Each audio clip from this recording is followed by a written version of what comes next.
Depuis plus de 15 ans, la FNSEA, via sa section nationale des anciens exploitants, a mis en place dans les départements un service de résolution des conflits dédié aux adhérents.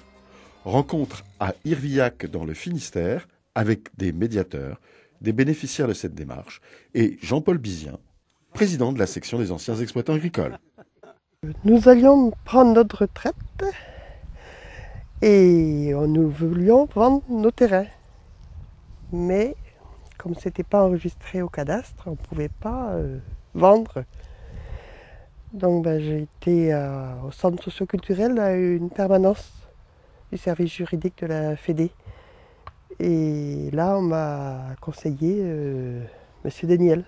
Parce que à un moment donné, il y avait eu une délibération du conseil municipal qui disait que c'était les propriétaires qui devaient payer pour le notaire pour mettre sur le cadastre à jour.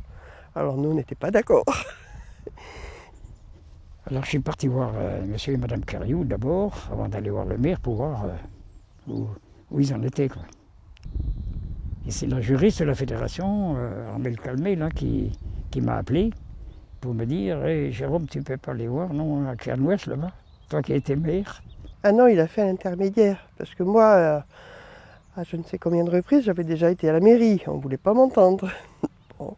Alors ça a été l'intermédiaire entre le maire qui ne voulait prendre aucune décision lui-même, il fallait toujours le conseil municipal. D'ailleurs, la décision qui avait été prise au conseil municipal, c'était 11 voix sur 15 pour que les propriétaires payent. En médiation, on est prudent, on cherche à savoir la vérité. Et à partir de là, et ensuite, parti voir monsieur le maire. Bon. Et là, j'ai senti que monsieur le maire était d'accord pour une prise en charge par la commune et une autre prise en charge par les intéressés. Et bon, le résultat a été quand même qu'on n'a payé que la moitié.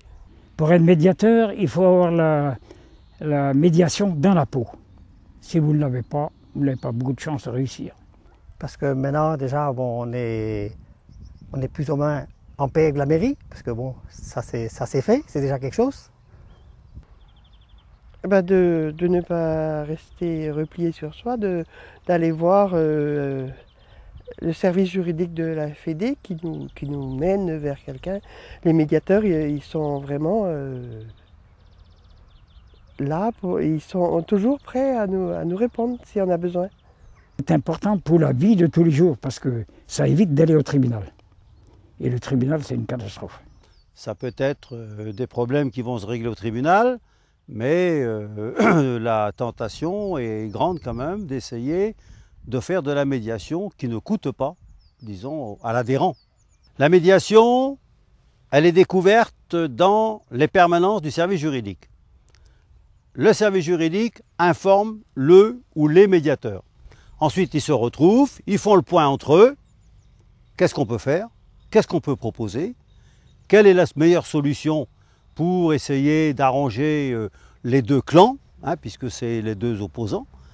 Et puis, il y a un protocole qui est proposé. Au niveau national, ça fait une vingtaine d'années qu'il y a de la médiation. On les appelle d'ailleurs des semeurs de paix, puisque c'est quand même leur rôle de faire en sorte qu'au niveau des conflits, on trouve des solutions.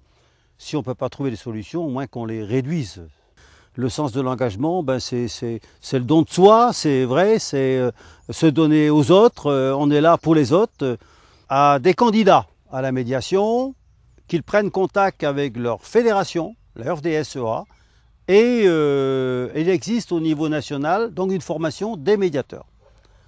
Et ça, je crois que il y a des compétences dans tous les départements et c'est vrai que si on pouvait faire en sorte qu'on ne soit plus 40 départements, mais 60 départements à le faire dans 3-4 ans, ce serait formidable, quoi.